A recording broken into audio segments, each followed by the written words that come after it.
طاعة الله.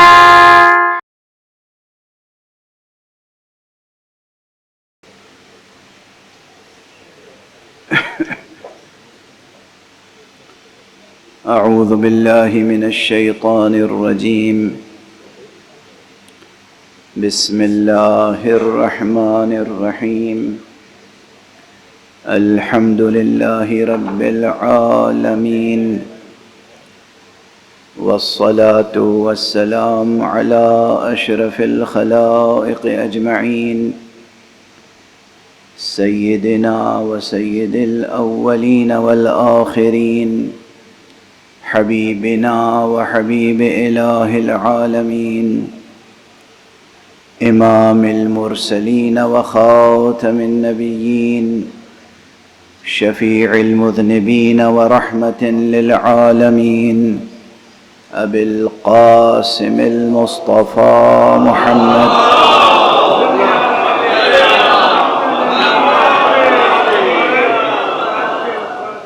وعلى أهل بيته الطيبين الطاهرين الهداة المهديين المعصومين المظلومين،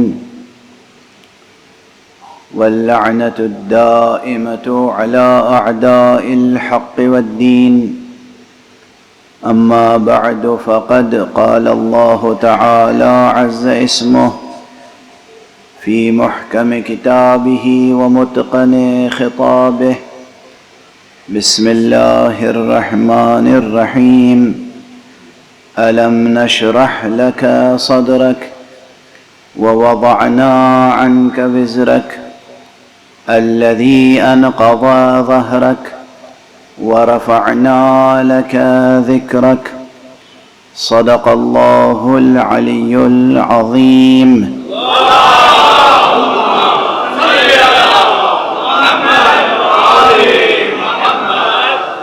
ایک اور بلندتر صلوات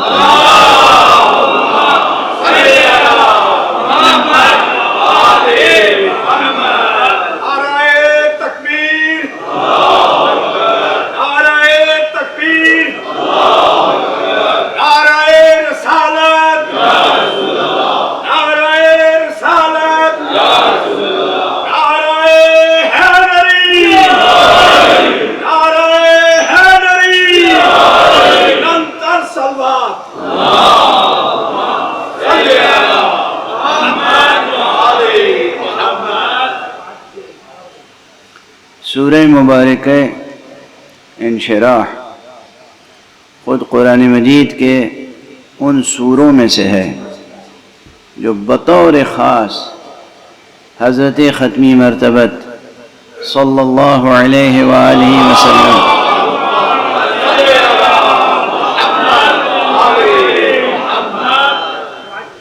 کی عظمتوں، ان کی رفعتوں اور ان کی فضیلتوں کے بیان سے تعلق رکھتا ہے۔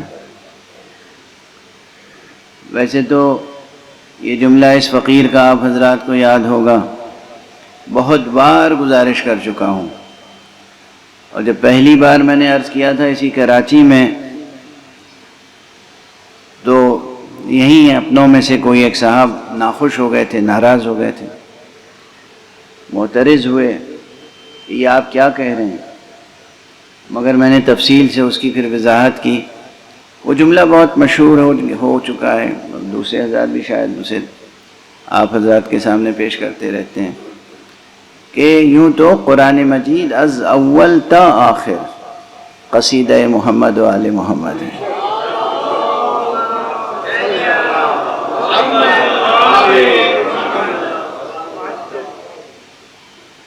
شروع سے آخر تک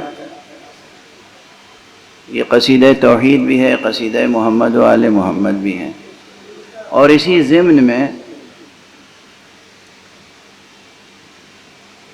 حیات و کائنات کے تمام مسائل بھی بیان ہوئے ہیں۔ اللہ سبحانہ و تعالیٰ کو منظور یہ تھا کہ وہ اپنے محبوب کی شان بیان کرے، اسی ضمن میں اس نے زندگی کی اور بہت سی باتیں سکھا دی، آداب، اخلاق، شریعت، قانون، دنیا آخرت کی ساری باتیں اللہ سبحانہ و تعالیٰ نے سکھا دی بطفیل ذکر مصطفیٰ صلی اللہ علیہ وآلہ۔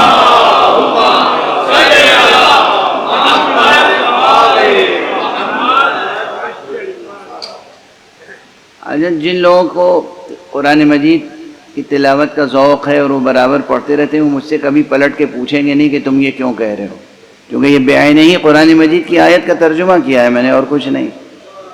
لوگ یہ سمجھیں گے کہ یہ سخن گسترانہ بات ہے، میں اپنی طرف سے عرض کر رہا ہوں، حالانکہ قرآن مجید میں آیت موجود ہے۔ بہرحال تو یہ سورہ مبارکہ، سورہ انشراح، جس شان سے آغاز ہے اس کا، بسم اللہ الرحمن الرحیم، الم نشرح لک صدرک۔ اللہ سبحانہ و تعالی سوال فرما رہا ہے۔ اچھا، قرآن مجید میں جہاں جہاں بھی اللہ کی طرف سے سوال ہے، استفہام، تو وہ استفہام حقیقی نہیں ہے، یہ واضح ہے۔ کیا ہے استفہام مجازی؟ کیونکہ جتنے اسالیب ہیں، یہ کلام کے جتنے اسالیب ہیں، ان میں جو استفہام کا سوال جس میں آپ کرتے ہیں، یہ سوال کا اسلوب، اسٹائل، یہ اللہ سبحانہ و تعالیٰ کے لیے بربنائے حقیقت ہو ہی نہیں سکتا۔ سوال وہ کرتا ہے جس کے پاس علم نہ ہو، سوال وہ کرتا ہے، استفہام یعنی طلب فہم، استعلام یعنی طلب علم۔ یہ الف سین تے جہاں آ جاتا ہے شروع میں فعل کے عربی میں، وہ عام قاعدہ ہے کہ وہ اس میں طلب کا مفہوم آ جاتا ہے بیشتر۔ تو استفہام یعنی طلب فہم، مجھے کوئی چیز نہیں معلوم ہے تو آپ سے استفہام کروں گا، یعنی فہم طلب کروں گا کہ بھئی میری سمجھ میں نہیں آئی یہ بات، آپ سمجھا دیجیے، یا مجھے علم نہیں ہے آپ بتا دیجیے۔ وہ کون سی بات ہے جس کا اللہ سبحانہ و تعالیٰ کو علم نہیں ہے؟ اچھا، یہ جو میں صراحت کر رہا ہوں، وضاحت کر رہا ہوں، اس لیے بھی کہ یہ مستقل ایک بحث ہے علوم القرآن و بلاغت قرآن کے مباحث میں، جو علماء کرتے رہے ہیں اور ابھی بھی کر رہے ہیں اور کرتے رہیں گے۔ تو دیکھیے، کوئی مسئلہ علمی کبھی مرتا نہیں، اور جو سوالات غیر علمی ہوتے ہیں وہ ختم ہو جاتے ہیں۔ توجہ رکھیے گا، ماشاءاللہ آپ حضرات میں سے سبھی مفکر ہیں، سبھی فلسفی ہیں، سبھی مفکر ہیں۔ جو سوالات محض نادانی اور جہالت اور لا علمی پر مبنی ہوتے ہیں وہ تو ختم ہو جاتے ہیں۔ علم آیا اور وہ لا علمی ختم ہوئی، سوال ختم ہو گیا۔ جو سوالات علمی ہوتے ہیں وہ کبھی ختم نہیں ہوتے، وہ پروان چڑھتے رہتے ہیں، اور ان سوالات کے ساتھ انسانی ذہن پروان چڑھتا رہتا ہے۔ اس لیے سوالات کرنے سے بھی گھبرانا نہیں چاہیے، سوالات سننے سے بھی گھبرانا نہیں چاہیے، اور سوالات کو زیر بحث لانے سے بھی گریز نہیں کرنا چاہیے۔ تو ایک سوال یہ ہے علوم القرآن کے ضمن میں کہ آیا قرآن میں مجاز ہے یا نہیں، یہ کیا ہے لوگوں نے سوال، اور بہت بعض حضرات متشدد ہیں اس معاملے میں کہ قرآن میں مجاز نہیں ہے، جو کچھ ہے سب بربنائے حقیقت ہے۔ یہ سمجھتے ہیں نا کہ مجاز و حقیقت کیا ہے۔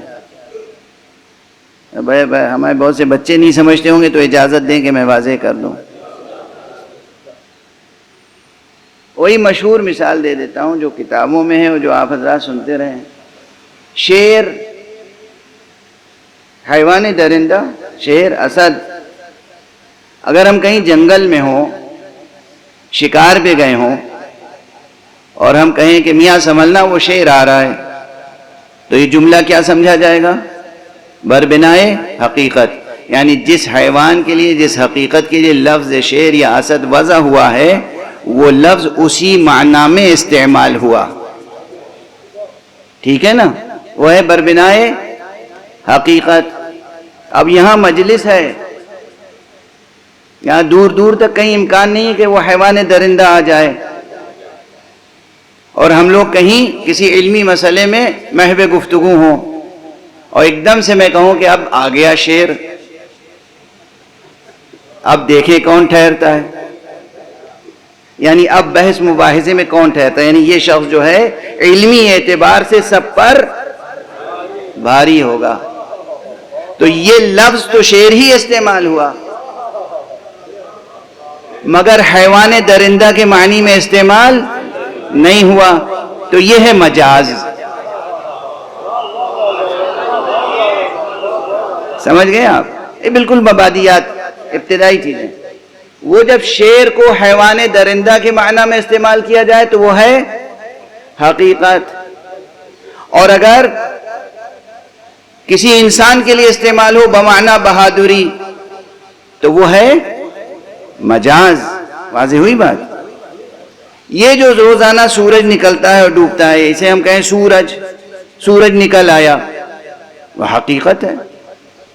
اور ہم لوگ رات کے وقت بیٹھے ہوں اور کوئی ہمارا چہیتا آ جائے، حسین جمال، حسن و جمال میں کامل، اور ہم کہیں ہمارا سورج نکل آیا، تو یہ کیا ہے؟ مجاز ہے۔ اس لیے کہ اولن تو رات میں سورج نکلتا نہیں، اور کمرے میں بیٹھے ہوئے چار آدمی، ایک شخص داخل ہوا، ہم نے کہا ہمارا سورج آ گیا۔ بیٹوں کو مائیں باپ اکثر کہتے ہیں ہمارا سورج آ گیا، ہمارا چاند آ گیا۔ چاند نکلتا ہے ہمیشہ رات میں، آپ دن کے دوپہر میں بیٹھے ہیں اور آپ کا بیٹا آیا، آپ نے کہا ارے میرا چاند آ گیا، تو یہ دن میں کہاں سے چاند آ گیا؟ یہ ہے مجاز۔ واضح ہو گئی بات؟ جب کلمات اپنے اصلی معنی میں استعمال ہوں تو وہ حقیقت کہلاتے ہیں، اور جب وہ اپنے اصلی معنی میں استعمال نہ ہو بلکہ کسی مناسبت سے کسی اور معنی میں استعمال ہو تو وہ مجاز کہلاتے ہیں۔ ٹھیک ہے نا؟ جس طرح مفرد کلمات کے لیے حقیقت و مجاز ہے، ویسے ہی اسالیب کے لیے حقیقت و مجاز ہے۔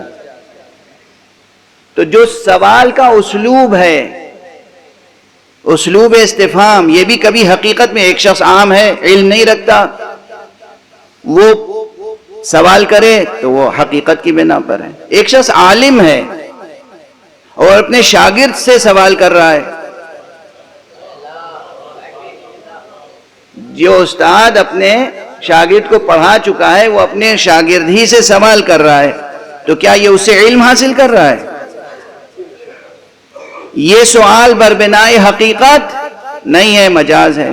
تو قرآن مجید میں جہاں جہاں بھی سوالات ہیں اللہ کی طرف سے، وہ سب بربنائے مجاز ہیں، حقیقت نہیں آئیں۔ اور مجاز جو ہے وہ زبان کی جمالیات سے تعلق رکھتا ہے، حقیقت بھی زبان کی جمالیات سے تعلق رکھتی ہے، لیکن مجاز بھی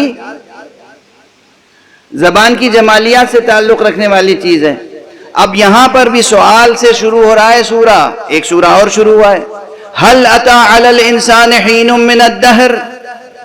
یہ حل حرف سوال ہے، سوال کے لیے آتا ہے۔ حمزہ آ یہ جو علم نشرہ ہے نا، اسے آپ ایک لفظ سمجھتے ہیں؟ یہ تین الفاظ ہیں، تین کلمات۔ آ تنہا ایک کلمہ ہے جو سوال کے لیے آتا ہے، لم ایک کلمہ ہے تنہا، اور نشرہ الگ ایک کلمہ، تینوں مل کے ایک لفظ بن گئے، ایک تعبیر بنی۔ کیا ہم نے تمہارے سینے کو کھول نہیں دیا؟ یہ حقیقت میں نہیں پوچھ رہا ہے پروردگار کہ جیسے نعوذ باللہ کوئی کام کر کے اللہ بھول گیا ہو اور پوچھا کیا یہ کام ہم نے کیا کہ نہیں کیا، ابھی باقی ہے کرنا، ایسا نہیں ہے۔ اللہ سبحانہ و تعالی نے اپنے پیغمبر کے سینے کو علم سے، نور سے، حقیقت سے، تقوی سے، معرفت سے، ہر اس شے سے لبریز کر دیا تھا جس شے کی ضرورت سرکار رسالت مآب کو بحیثیت خاتم النبیین تھی۔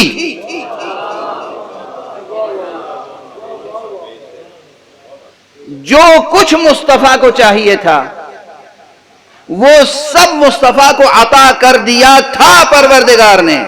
توجہ رکھیے گا، جو کچھ چاہیے تھا سب عطا کر دیا تھا۔ وہ عطا ہی تھی جس کو کہہ رہا ہے پروردگار کہ کیا ہم نے تمہارا سینہ کشادہ نہیں کیا؟ بھئی اگر عطا میں شک ہو تو سورہ انشراح کا مقام سمجھ میں نہ آئے تو اس سے پہلے سورہ کوثر پڑھ لیجئے۔ سورہ مبارکہ کوثر میں کیا کہا گیا؟ اِنَّا أَعْطَيْنَاكَ الْكَوْثَرَ، ہم نے آپ کو، ہاں یہ ہے قرآن مجید کی بلاغت و شان اعجاز۔ قیامت تک کوئی پیدا نہیں ہو سکے گا کسی زبان میں جو لفظ کوثر کا ترجمہ کر سکے۔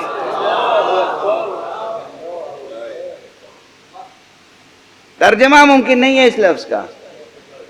چیلنج کر رہا ہوں، کتنا ہی بڑا کوئی ماہر لسانیات ہو، لغت نگار ہو، عربی زبان کے بعض کلمات ایسے ہیں، بعض الفاظ ایسے ہیں کہ جو ممکن نہیں کہ کوئی ترجمہ کر دے۔ ہاں ڈھونڈ ڈھان کے 2 4 10 20 100 50 الفاظ اکٹھا کر کے کوشش ہوگی کہ اس کا مفہوم کسی طرح سے ادا ہو جائے، یعنی جس معنی کی طرف اس لفظ کے ذریعے سے اشارہ کیا گیا ہے اس معنی سے آپ کے ذہن کو قریب کر دیا جائے، بس اس سے زیادہ کچھ نہیں ہو سکتا۔ یہ شان بلاغت قرآن۔ تو وہ اِنَّا أَعْطَيْنَاكَ الْكَوْثَرَ میں بھی یہی ہے۔ اب اس لفظ کوثر کے کتنے معنی بیان کیے ہیں لوگوں نے؟ کسی نے 10 بیان کیے، کسی نے 12، کسی نے 20، کسی نے 21، خوب اقوال تفسیر کی کتابوں میں مل جائیں گے آپ کو کوثر سے کیا مراد ہے۔ مثلا یہ کہ کوثر سے مراد ہے خیر کثیر، مثلا یہ کوثر سے مراد نسل کثیر، کوثر سے مراد ہے علم کثیر، کوثر سے مراد ہے کثرت امت، کوثر سے مراد ہے کثرت دولت، نہ جانے اور کتنے اقوال ہیں۔ اور اس فقیر نے ایک تعبیر اختیار کی تھی کہ ان تمام تعبیرات کو خلاصہ آپ ان لفظوں میں کر دیجئے کہ پروردگار جب کہہ رہا ہے اِنَّا أَعْطَيْنَاكَ الْكَوْثَرَ تو گویا کہہ رہا ہے اے میرے حبیب میں نے تجھے سب کچھ عطا کر دیا۔ ایک صلوات پڑھ دیجئے محمد۔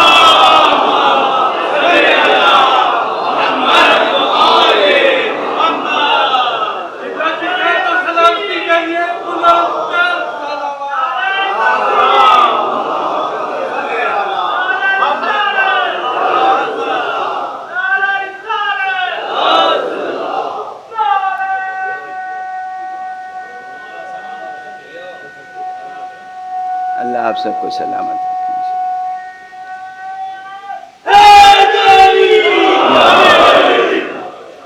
تو یہ انشاءاللہ ذہن عالی میں محفوظ رہے گا کہ ادھر ادھر بہت زیادہ تعبیرات کی تلاش کی ضرورت نہیں ہے۔ اللہ کہہ رہا ہے نا اِنَّا أَعْطَيْنَاكَ الْكَوْثَرَ، اے میرے حبیب میں نے تجھے سب کچھ عطا کر دیا۔ اور جب سب کچھ عطا کر دیا تو یہ تو اعلان ہے نا، اور تاکید کے اسلوب کے ساتھ اِنَّا أَعْطَيْنَاكَ الْكَوْثَرَ، بے شک ہم نے آپ کو سب کچھ عطا کر دیا۔ اور کیا اللہ کے اور اس بندے کے درمیان خاص رشتے تھے، خدا کی قسم، کیا محبوبیت تھی، کیا قرب تھا، کیا رشتہ تھا۔ وہ جو بے نیاز علی الاطلاق ہے، سب کچھ عطا کر دیا کہنے کے فوراً بعد کچھ مصطفیٰ سے طلب بھی کر لیا، ہم نے تمہیں سب کچھ عطا کر دیا، فَصَلِّ لِرَبِّكَ وَانْحَرْ، اب اللہ کا تذکرہ کرو، اللہ کی یاد قائم کرنے کے لیے نمازیں قائم کرو، اور وَانْحَرْ، اور اللہ کی راہ میں قربانیاں دو۔ بات سے بات نکل آتی ہے تو میں اشارہ کرتا آگے بڑھوں کہ صرف کوثر ہی کے معنی میں اختلاف نہیں ہے زیادہ، یہ 19 20 21 اقوال. خود ونحر جو کلمہ ہے اس میں اختلاف ہے کہ ونحر سے کیا کیا مراد ہے. لیکن نا قرآن سمجھنا اور ترجمہ کرنا آسان نہیں، اور کسی نتیجے پہ پہنچنا آسان نہیں، اور کسی بھی مترجم و مفسر کا یہ کہنا کہ بس جو میں نے ترجمہ کر دیا اور میں نے سمجھ لیا وہی حرف آخر ہے، یہ ممکن نہیں ہے. اس لیے کہ جب تک حقیقت اور مجاز کے راستے کھلے ہوئے ہیں اس وقت تک اصل متکلم ہی بتا سکتا ہے کہ ہم نے کوثر کہہ کے کیا مراد لیا.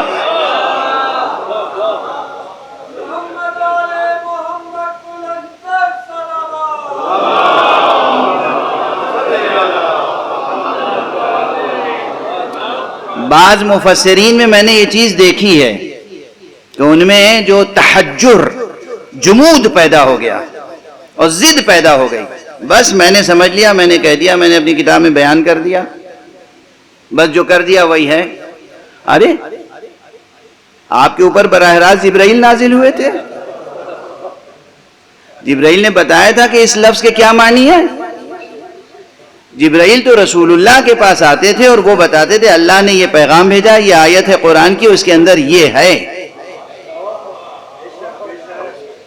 اور فرمانے آپ تو اسی لیے حدیث کی اور سنت کی، سیرت کی اہمیت قرآن سے کم نہیں ہے، یہ یاد رکھیے گا. ہاں یہ اور بات ہے کہ احادیث کے ساتھ، احادیث کے مجموعے کے ساتھ بہت کچھ ظلم ہوا، وضیع حدیثیں گڑھی گئیں اور بہت حدیثوں میں تحریف ہوئی، ترمیم ہوئی، پیوند کاری ہوئی، تدلیس ہوئی، سب کچھ ہوا. اس کے باوجود، ان تمام مسائل کے باوجود ذاتی طور پر حدیث کی اور سیرت کی اہمیت کو نظر انداز نہیں کیا جا سکتا. جس طرح قرآن کا انکار کفر ہے اسی طرح نبی کی زندگی اور حدیث کی حجیت کا انکار کفر ہے.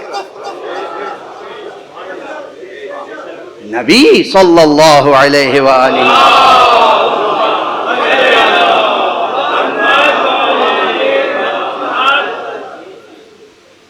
تو حضور کو تو قرآن بھی عطا کیا گیا اور قرآن کا بیان بھی عطا کیا گیا. خود قرآن سے بھی یہ ثابت ہے اور حدیث سے بھی ثابت ہے. تو یہ جو ہر کلمے میں اور ہر آیت میں تقریباً اختلاف ہے مفسرین کا، اسے کوئی شخص قیامت تک کسی ایک حرف پہ آ کے سب کو پابند نہیں کر سکتا کہ بس میں نے جو سمجھ لیا اور میں نے جو بیان کر دیا، میں نے جو ڈسکرائب کر دیا یہ حرف آخر ہے. کوئی بھی ہو، کوئی بھی ہو، اس میں مسلک اور فرقے کی بات نہیں ہے. اور جب تک، اور ظاہر سی بات ہے قرآن مجید کسی عام ادیب کی سطحی تحریر تھوڑی ہے. اچھا عام ادیب جو ہے وہ لکھتا ہے یہ سوچ کے کہ بھئی اس دور میں، اب مثلا یہ 2025 اس وقت دنیا کے جو حالات ہیں، ان حالات کے پیش نظر وہ تاثرات قبول کرتا ہے اور تاثرات کا اظہار کرتا ہے. اس کے سامنے اسی سال یہ جو ریڈرشپ ہے، جو اس کے پڑھنے والے اور سننے والے ہیں، وہ پیش نظر ہوتے ہیں. اور فرما رہے ہیں آپ، تو اس کی تحریر سطحی ہوتی ہے، یک سطری یک بعدی جسے کہہ لیجئے. اللہ تو قرآن نازل فرما رہا تھا اور اللہ کے علم میں تھا کہ یہ قیامت تک کے لیے آخری کتاب اتار رہا ہوں. تو اس میں سن 632 ہجری کے، سن 632 عیسوی کے لوگ بھی ہیں اور 2025 کے لوگ بھی ہیں، اور اس کے بعد پتہ نہیں کب تک یہ سلسلہ زمان جاری رہے گا. قیامت تک آنے والی نسلوں کے لیے یہی کتاب اب کتاب ہدایت ہے. تو یہ یک بعدی ہو ہی نہیں سکتی. اس میں تہداریاں ہیں، اس میں کچھ قرآن کے معانی ظاہر ہو چکے ہیں، کچھ قرآن کے معانی زمانے کے گزرنے کے ساتھ ساتھ ظاہر ہو رہے ہیں، کچھ قرآن مجید کے معانی ظاہر ہوں گے قرب قیامت میں، اور میں یہ بھی کہہ دوں کچھ قرآن کے معانی ظاہر ہوں گے روز قیامت. یہ تھوڑی کہ قرآن مجید کے سب معنی ظاہر ہو گئے، اور یہ سب جو کچھ عرض کر رہا ہوں آیات قرآنیہ کی روشنی میں عرض کر رہا ہوں۔ ایک صلوات پڑھ دیجئے محمد۔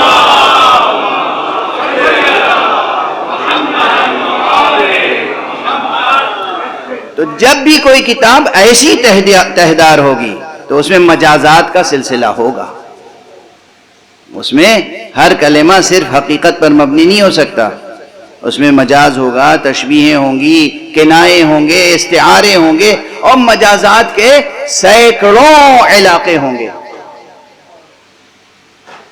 اب میں کیا کروں، یہ بحثیں تعلیمی اور علمی اور خالص ادبی ہو جاتی ہیں، لیکن بہرحال ضروری ہے۔ میں یقین رکھتا ہوں کہ دن بدن ہمارے سامعین کا معیار بلند ہوتا چلا جا رہا ہے، تو جب بلند ہو رہا ہے تو پھر گفتگو اسی انداز سے آگے بڑھے گی۔ تو یہ تسلیم کر لیا آپ نے کہ قرآن مجید میں مجاز ہے، تو یہ جو ہے الم نشرح لک صدرک، کیا ہم نے تمہارے سینے کو کشادہ نہیں کیا؟ یہ سوال نہیں ہے، یہ یقین دہانی کا انداز ہے۔ یعنی تمہیں تو معلوم ہے کہ ہم نے تمہارا سینہ کشادہ کر دیا ہے، اب کسی فکر کی کیا بات ہے؟ واضح ہے؟ اب فکر تو تھی، فکر تو رہتی تھی رسول اللہ صلی اللہ علیہ وآلہ وسلم۔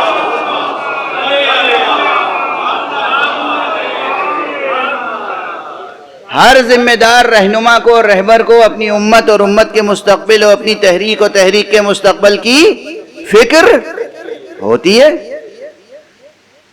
حضور کو بھی تھی، بالکل ویسے ہی جیسے جناب موسیٰ کو تھی، ہر نبی کو تھی کہ ہمارے بعد کیا ہوگا دین کا، ہمارے بعد کیا ہوگا ہماری امت کا، ہمارے بعد کیا ہوگا ہمارے منصب کا، ہمارے بعد کیا ہوگا ہماری نسل کا۔ جناب ابراہیم کو اللہ نے امامت سونپی تو فوراً انہیں مستقبل کی فکر ہوئی۔ قرآن ہے نا، میں اپنی طرف سے تو کچھ نہیں گزارش کر رہا ہوں۔ اللہ نے کہا ہم نے تمہیں امام بنایا، فوراً کہا وَمِن ذُرِّيَّتِي، اور میری نسل سے۔ تو مستقبل کی فکر تھی نہیں تھی؟ اسی طرح تمام انبیاء کے ساتھ یہ مسئلہ رہا۔ ہمارے رسول صلی اللہ علیہ وآلہ وسلم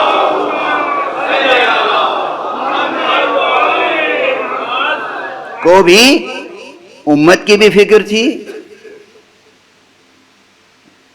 دنیا کے مستقبل کی بھی فکر تھی، اور ذریت کی بھی فکر تھی، اللہ کے دین کی فکر تھی، ساری فکریں تھیں۔ اور یہ فکر اور یہ احساس کہ ہمیں جو نبوت ملی ہے یہ قیامت تک کے لیے ہے، میں خاتم النبیین ہوں، تو مجھے صرف یہ سامنے جو امت ہے ہمارے، اسی کی تربیت تھوڑی کرنی ہے۔ ہمیں تو اللہ کے پیغام کو ایسے پہنچانا ہے کہ قیامت تک اب یہ پیغام باقی رہے۔ معمولی فکر ہے یہ، توجہ فرمائیے، معمولی فکر ہے۔ حضور کو یہ فکر ہے کہ یہ جو پیغام ملا ہے ہمیں، یہ جو منصب ملا ہے، یہ جو خدمت ملی ہے حضرت احدیت کی، یہ اب اس طرح انجام دی جائے کہ قیامت تک تبلیغ کا حق ادا ہو جائے۔ دیکھیے ہمارے ہاں اب یہ مثالیں تو صرف جوانوں اور نوجوانوں کو سمجھانے کے لیے ہوتی ہیں نا، کہ آپ کسی بھی اچھی بڑی کمپنی میں کسی اچھے ذمہ دار عہدے پر فائز ہو جائیں تو آپ کو جو کام سونپا جائے گا آپ کی کیا فکر ہوگی کہ وہ کام اس طرح انجام دے دوں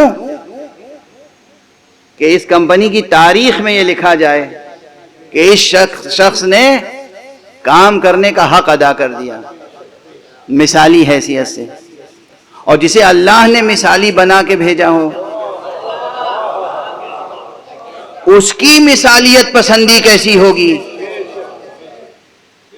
احسن الخلق، اعظم الخلق، سید الخلق، سید الاولین والآخرین، امام الاولین والآخرین، خاتم الانبیاء والمرسلین، قیام قیامت تک کے لیے سپرد کیا گیا، خاتم النبیین بنایا گیا، تو کس قدر یہ فکر ہوگی کہ میں جو کام کروں ایسا مثالی کر جاؤں کہ دنیا کی تمام شریر طاقتیں مل کر بھی میرے خیر کو مٹانا چاہیں تو مٹا نہ سکیں۔ واضح ہے؟ میرا قائم کیا ہوا سلسلہ خیر، سلسلہ رشد، سلسلہ ہدایت قائم رہے۔ تو اب یہ ایک بوجھ ہوتا ہے، اب سمجھے آپ، بوجھ ایک تو مادی وزن ہوتا ہے، بوجھ ہوتا ہے، جیسے آپ وہ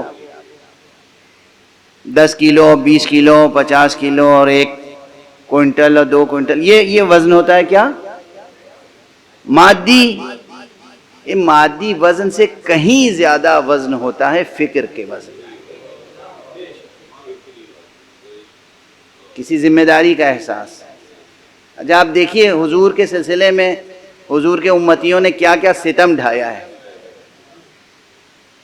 اس سورے میں ہے نا، الم نشرح لک صدرک ووضعنا عنک وزرک الذی انقض ظہرک، کیا ہم نے تمہارا سینہ کشادہ نہیں کیا؟ اور کیا ہم نے تمہارا بوجھ اتار نہیں دیا؟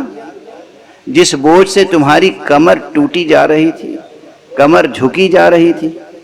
معلوم ہے اس بوجھ سے کیا مراد لیا ہے اشقیاء نے؟ میں تو اشقیاء ہی کہوں گا۔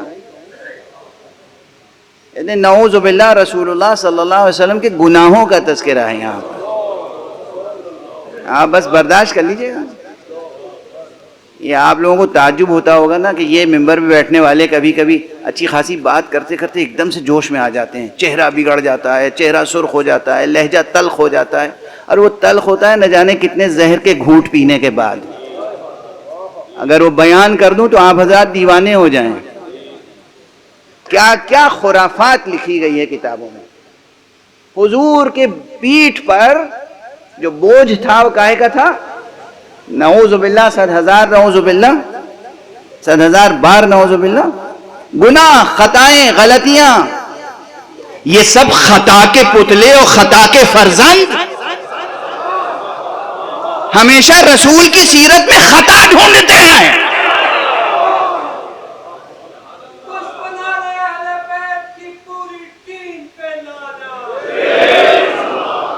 رسول کی خطائیں، رسول کے گناہ، رسول کے فرو گزاشتیں، رسول کی بھول، رسول کا سہو، رسول کا نسیان۔ امت تو معصوم ہے، رسول خطا کار ہے۔ صلوات پڑھ دیجئے محمد۔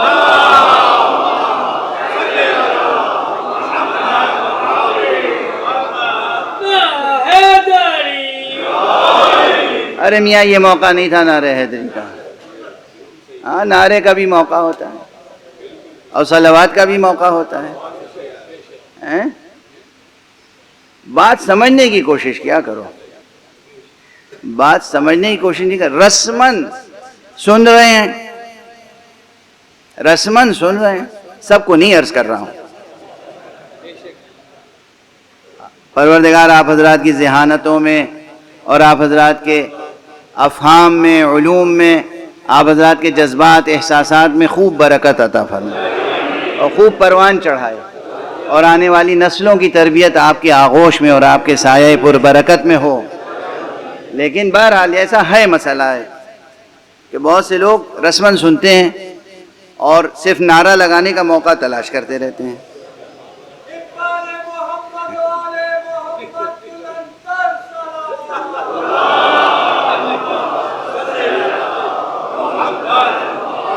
نہیں یہ شاید برمحل تھا، سوچ رہے تھے کہ سلسلہ مولانا کی تنقید کا رک جائے، یہ تو ہم ہی پر تنقید کرنے لگے، تو اس لیے بہتر ہے کہ صلوات پڑھوا دو۔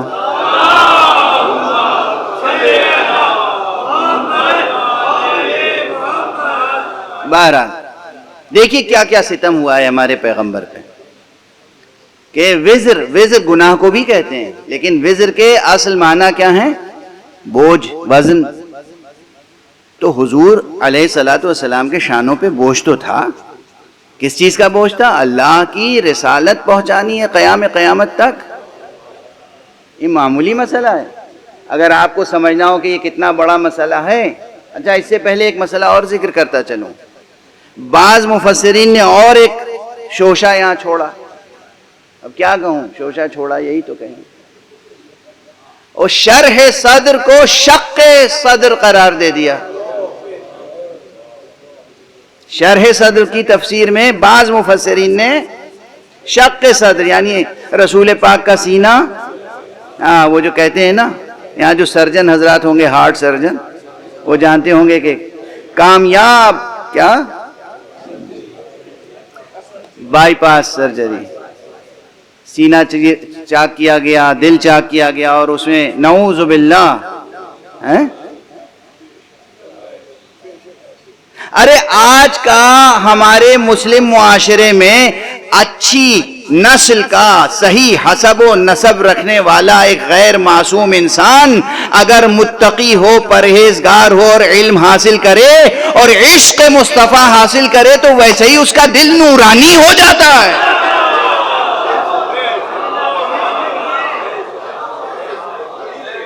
جس ذات گرامی کے نام مبارک سے دل پاک ہو جاتے ہوں,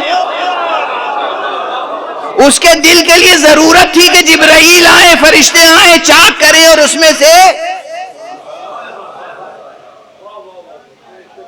اور نکالیں سویدائے قلب. وہ ایک کالا سا نقطہ تھا, ایک کچھ چیز تھی جو دل میں تھی, وہ نکالی گئی. استغفر اللہ, نعوذ باللہ, اور 100,000 بار نعوذ باللہ. ایک صلوات پڑھیے محمد.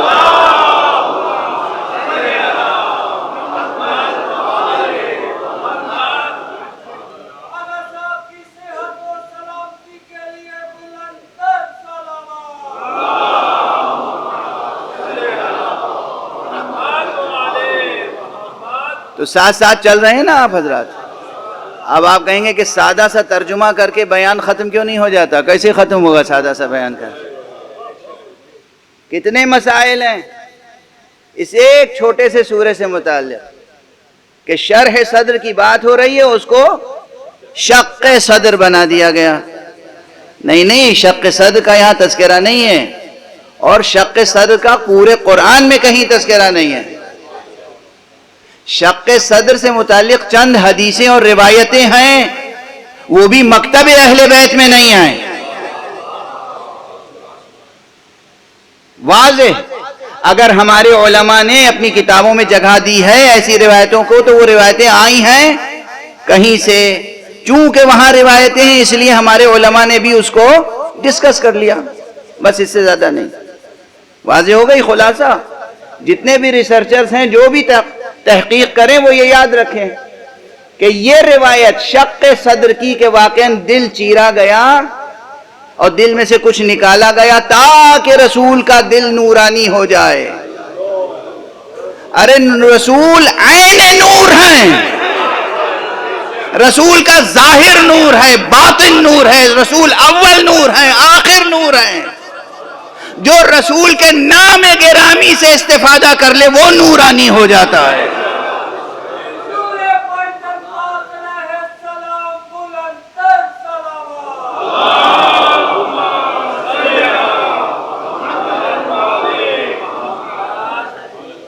تو شق صدر کا مسئلہ تو افسانہ ہے.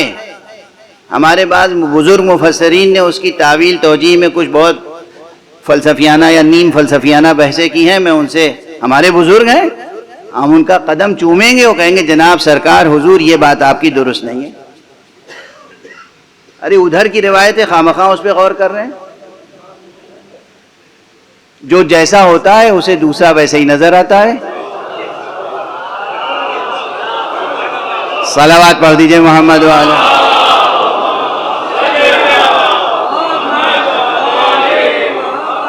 بس اس چھوٹے سے جملے میں بہت کچھ ہے. رسول نور ہے, نور, رسول نور خدا ہیں.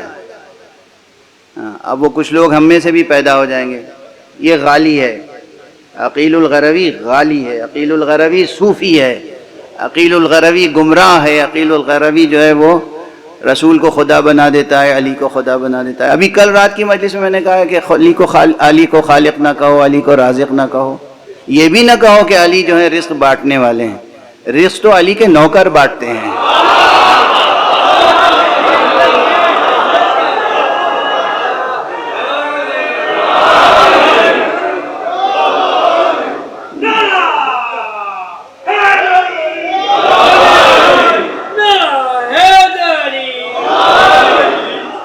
خدا خدا ہے، رسول رسول ہیں، علی علی ہیں، اس میں کسی اشتباہ کی گنجائش نہیں ہے۔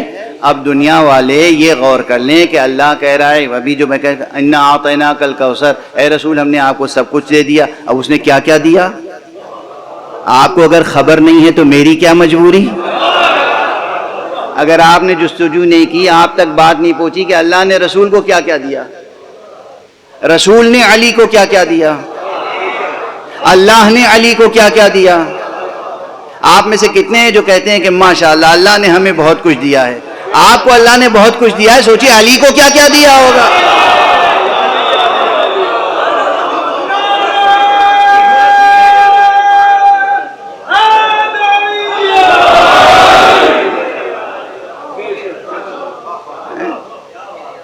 اب اس میں سے کہیں سے ہمیں کچھ معلوم ہو جاتا ہے کہ اللہ نے علی کو یہ بھی دیا، اور جب ہم بیان کرتے ہیں اور آپ کو معلوم نہیں ہے تو آپ کہتے ہیں کہ نہیں صاحب یہ غلط پڑھ دیا، یہ غلو ہو گیا، شرک ہو گیا۔ کمال ہے۔ جو توحید نہیں سمجھے ہیں ان کے ہاں بار بار شرک ہو جاتا ہے، ذرا سے میں شرک ہو جاتا ہے۔ توحید بھی اللہ کو انسان نہ سمجھیے، اللہ کو مجسم نہ سمجھیے، اللہ کو محدود نہ سمجھیے۔ اللہ اللہ ہے، خالق ہے، نامتناہی ہے، بے کرا ہے، علی اس کی مخلوق ہے۔ ہم تو بس اتنا کہتے ہیں کہ اس کی مخلوق میں جب اتنا ہے تو اس میں کتنا ہوگا۔ سادہ سی باتیں ہیں بہرحال۔ لیکن امت نے کیا کیا، دنیا والوں نے کیا کیا کہ جناب والا وزر سے کیا مراد لے لیا؟ ایک طرف شرح صدر کو شق صدر بنا دیا، اور دوسری طرف وزر یعنی نعوذ باللہ گناہ۔ اب میں کسی اور کو نہیں کہہ رہا ہوں، یہ میں نے اپنی زندگی میں نہ جانے کتنی بار آزمایا ہے۔ جس کا خود دل سیاہ ہوگا نا وہ آپ کو سیاہ دل سمجھے گا، جو خود نیک ہوگا وہ آپ سے ہمیشہ حسن ظن رکھے گا، جو خود کریم ہوگا آپ کو کریم سمجھے گا، جو خود باعزت ہوگا آپ کو عزت دے گا۔ سمجھ رہے ہیں آپ؟ یہ معاشرتی مسائل ہیں، یہ انسان کی فطرت ہے۔ محمد صلی اللہ علیہ وآلہ وسلم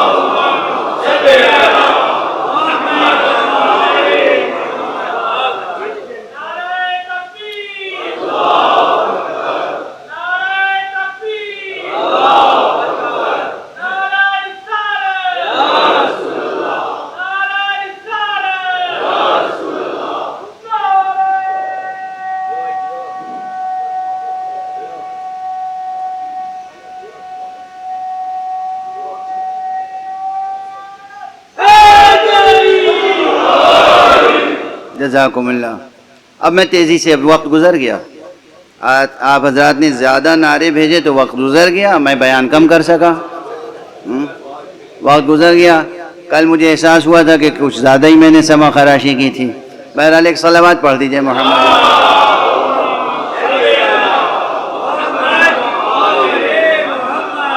تو اس سورے کی روشنی میں تسلسل زمان میں مفہوم ختم نبوت کو سمجھنے کے لیے بہت سے مسائل سے گزرنا پڑے گا، اور جیسا کہ میرا دستور ہے کہ میں سوالات قائم کرتا چلا جاؤں گا، اشارے دیتا چلا جاؤں گا، بحث مکمل نہیں کروں گا، یہ پہلے ہی کہہ دیا میں نے۔ نہ سوچئے کہ 9 محرم کو بحث مکمل ہو جائے گی، بحث مکمل آپ حضرات خود کریں گے، جو اہل ذوق ہیں، اہل علم ہیں، اہل فکر ہیں، مطالعہ کیجئے۔ بہت سے مسئلے مطالعے سے حل ہوتے ہیں اور بہت سے مسئلے مصلح پہ حل ہوتے ہیں۔ دونوں باتیں عرض کر کے جا رہا ہوں، راستے سب بتا دیے میں نے۔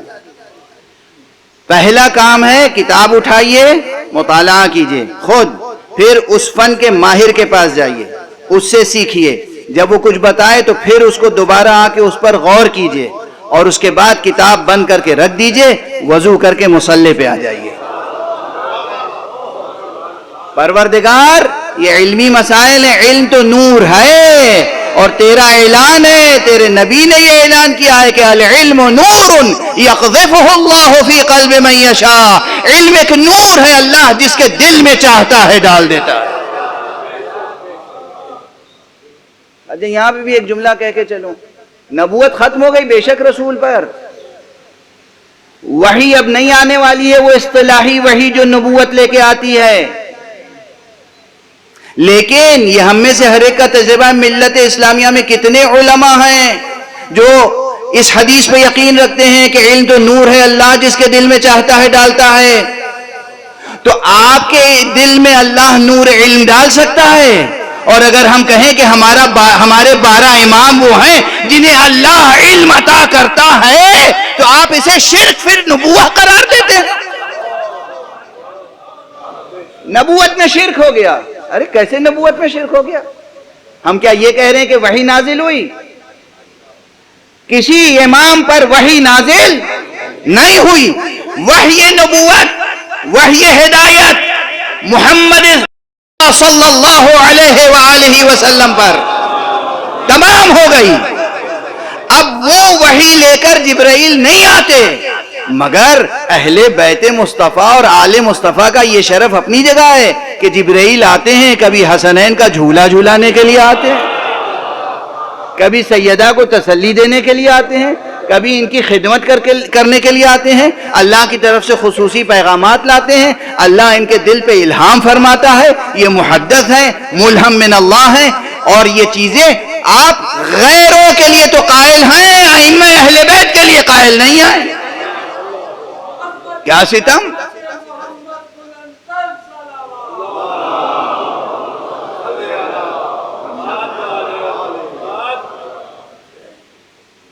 یعنی آپ میں سے کوئی ہو، آپ کا بچہ پڑھ لکھ کے ماشاءاللہ کسی بڑے مدرسے سے حافظ قرآن ہو جائے، حافظ حدیث ہو جائے اور فقہ میں کامل ہو جائے، اور اس کے بعد آپ کہتے ہیں ماشاءاللہ اللہ نے بڑا نور دیا ہے اسے،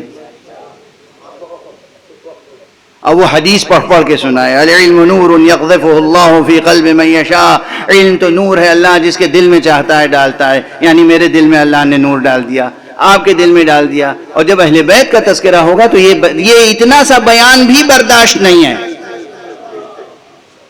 اتنا سا بیان بھی برداشت نہیں ہے۔ یہ ہے مظاہرہ عشق مصطفیٰ۔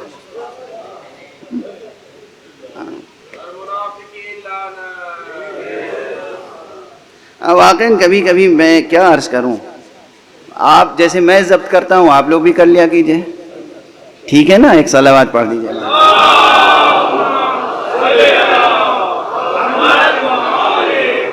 بس یہ آج بھی مقدمات ہیں، وقت بالکل تمام ہو گیا۔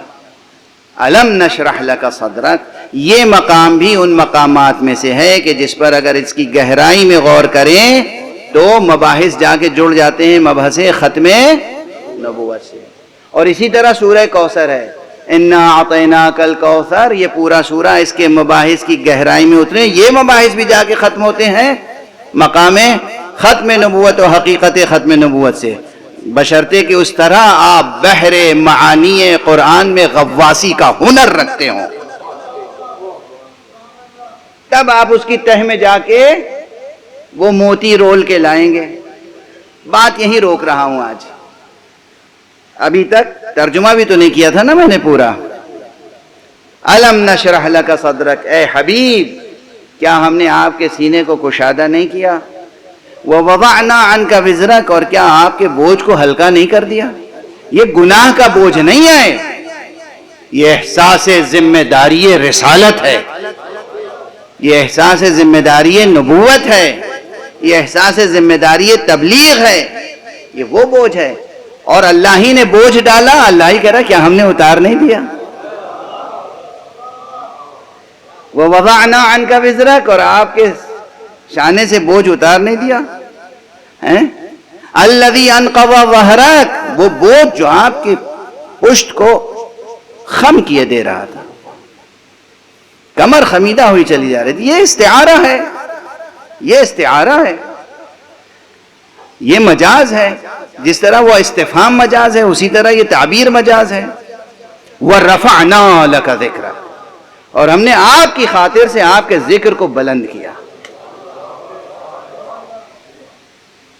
آپ کی خاطر سے، یہ قرآن مجید میں تلاش کیجئے گا کہ کتنے مقامات پر اللہ نے یہ جتایا ہے کہ میرے حبیب یہ کام میں نے تمہاری خاطر سے کیا ہے۔ پورے قرآن، ایک دو نہیں، نہ جانے کتنے مقامات ہیں جہاں پر یہ بات جتائی گئی ہے کہ اے حبیب، اے مصطفیٰ، ہم نے یہ کام تمہاری خاطر سے کیا ہے۔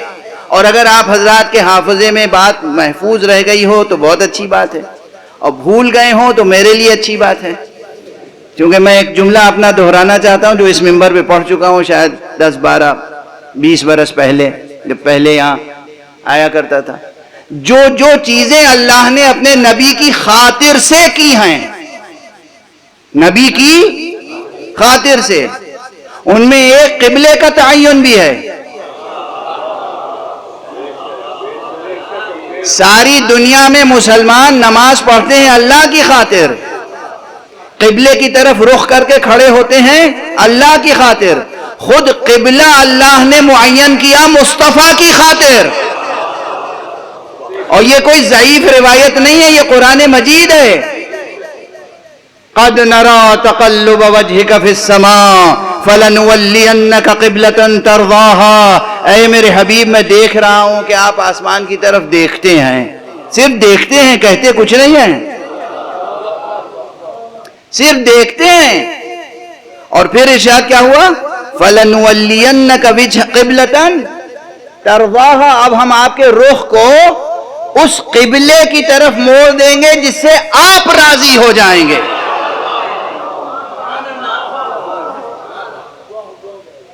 یہ مقام سمجھ میں آ رہا ہے، یہ مقام سمجھ میں آ رہا ہے۔ اب میں کیا عرض کروں، بس ایک جملہ کہہ کے آج کی مجلس بالکل تمام مصائب کی طرف گفتگو آگے بڑھاؤں۔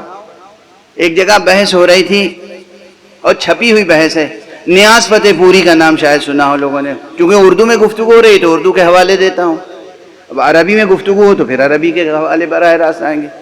بحث انہوں نے پورا اپنے رسالے نگار کا ایک امامت و خلافت یا خلافت و امامت نمبر شائع کیا تھا، بہت ضخیم، اس میں بہت سے لوگوں کے مقالے تھے۔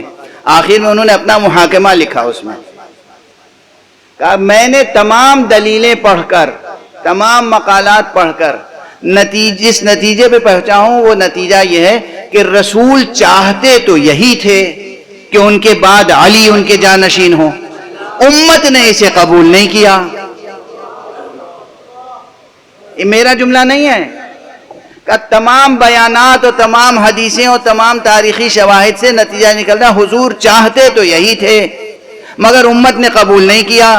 اب حضور کی چاہت کو سمجھنا ہو اللہ کے نزدیک اس کی کیا قدر و قیمت ہے، تو یہ سمجھیے کہ اللہ رسول کی چاہت کے لیے قبلہ بدل دیتا ہے۔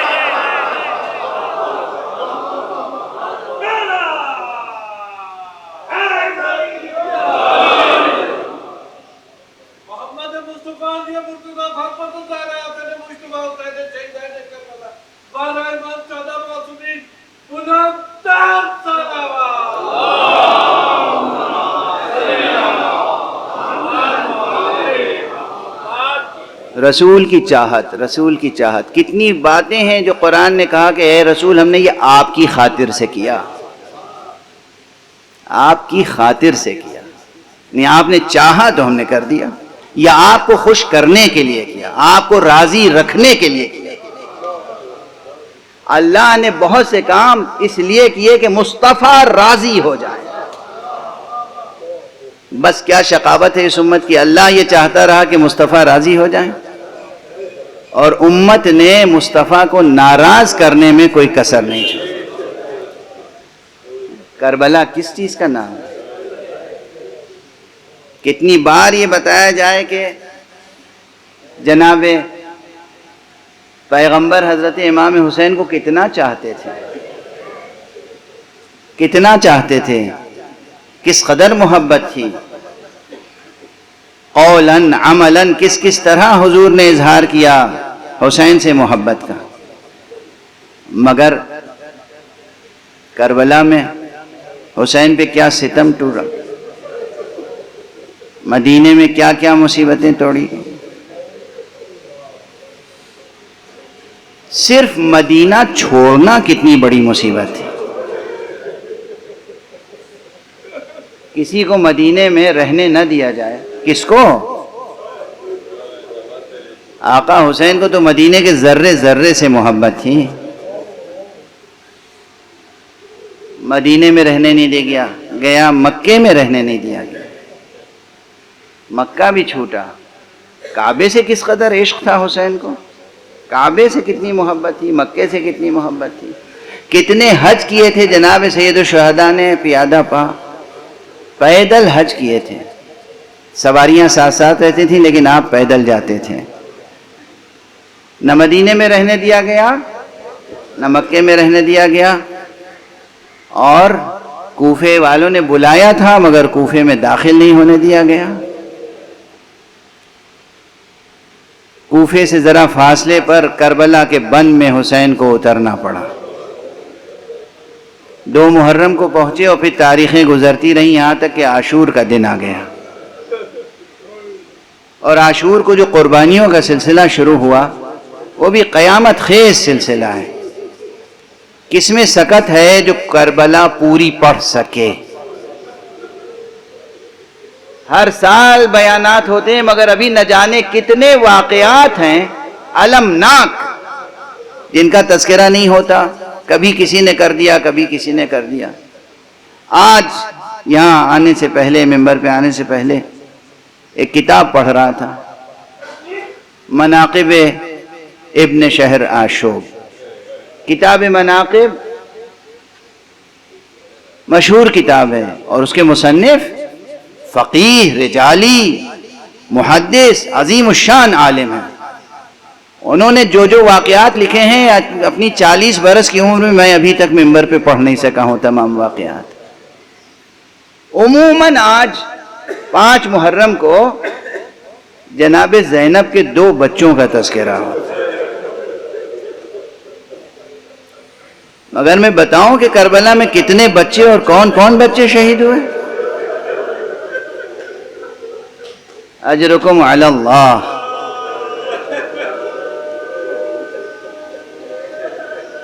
اچھا، آپ جب تذکرہ زینب کے بچوں کا ہوتا ہے تبھی زینب کا تصور بہت زیادہ ابھر کے سامنے آتا ہے، ان کے درد کا احساس ہوتا ہے۔ ارے جتنے بچے تھے سب زینب ہی کے تو تھے۔ بی بی زینب نے اپنے خاندان کے تمام بچوں کو کس محبت سے پالا تھا۔ امام حسن کی شہادت کے بعد امام حسن کے سب بچے کس نے پالے تھے؟ بنی ہاشم کے تقریباً تمام بچے جناب زینب کی شفقت کے سائے میں پلے تھے، پروان چڑھے تھے۔ اور بتاؤں زینب کو عباس سے کتنی محبت تھی، یہ تو اندازہ ہے نا۔ عباس کے جتنے بچے تھے انہیں کس نے پالا تھا؟ آج جو روایت دیکھ کر میں تڑپ رہا تھا، صبح تنہا گریہ کر رہا تھا اور سینہ کو بھی کر رہا تھا۔ 8 محرم کو آپ حضرت عباس کی شہادت کا حال سنیں گے۔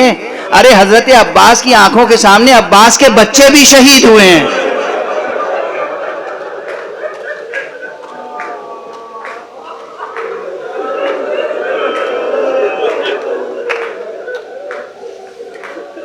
اور یہ سب تقریباً برابر کی عمریں ہیں۔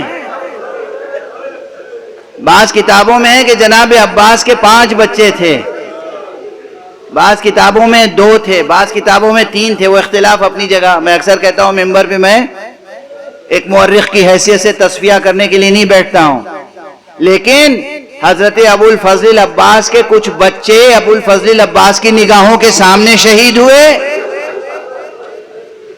اور بعض روایتوں کی بنا پر بعض بچے حضرت عباس کی شہادت کے بعد لیکن حسین کی نگاہوں کے سامنے شہید۔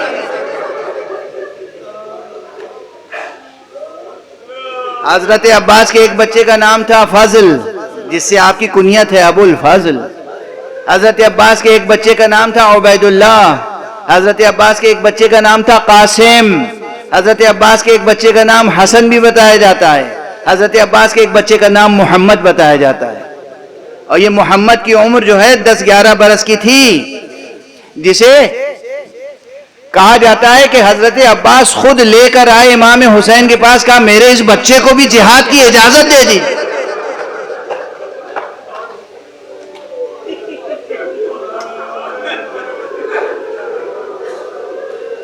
اور ادھر حضرت عباس فرما رہے تھے آقا میرے بچے کو بھی مرنے کی اجازت دیجئے.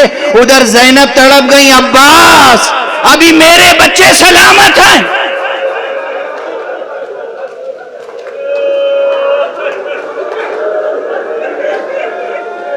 بلاؤ کہاں ہے عون, بلاؤ کہاں ہے محمد. اور آپ سمجھتے ہیں کہ کربلا میں صرف عون محمد ہی حضرت عبداللہ ابن جعفر طیار کے 2 بچے شہید ہوئے؟ آج ہی میں نے مطالعہ کیا تو پھر حافظہ تازہ ہو گیا, تیسرے بچے کا بھی تذکرہ موجود ہے. یعنی حضرت عبداللہ ابن جعفر طیار کے کم سے کم 3 بچے کربلا میں شہید ہوئے, جن میں سے آپ صرف 2 کا تذکرہ سنتے ہیں اور تڑپتے ہیں, عون اور محمد. ہاں لیکن یہ بے سبب نہیں ہے. جن بچوں میں کچھ خصوصیتیں زیادہ تھیں ان کا تذکرہ بار بار ہوتا ہے. زینب کے ان بچوں میں کچھ خصوصیتیں تھیں, کچھ شجاعت تھی, کچھ بہادری, کچھ حسن و جمال, کچھ علم و معرفت, کچھ ایسا ضرور تھا کہ تاریخ میں یہ 2 بچے نمایاں طور پر ذکر کیے جاتے ہیں. جناب زینب نے شب بھر اپنے بچوں کو جنگ و جہاد کے لیے آمادہ کیا. صبح بچوں کو اصرار کے ساتھ اپنے بھائی سے اجازت دلائی. آقا حسین اجازت دے نہیں رہے تھے, نہ عون کو نہ محمد کو.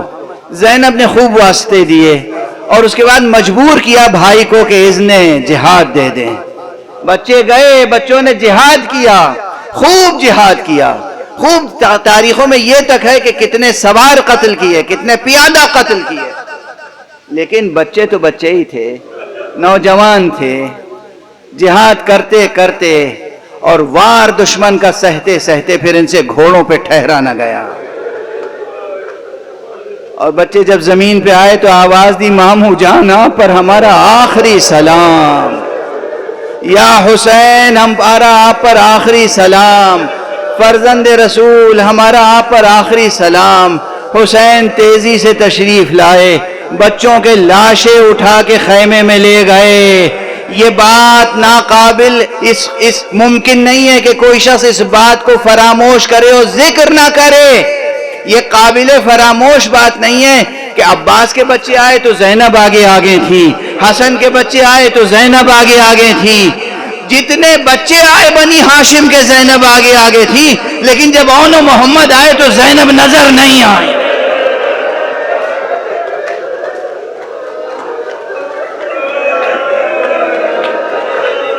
آقا حسین نے دریافت کیا بہن زینب کہاں ہے؟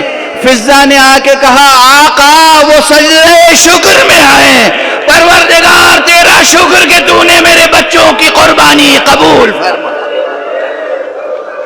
انا للہ و انا الیہ راجعون. رضا بقضائہ و تسلیما لامرہ. انا للہ و انا الیہ راجعون. رضا بقضائہ و تسلیما لامرہ.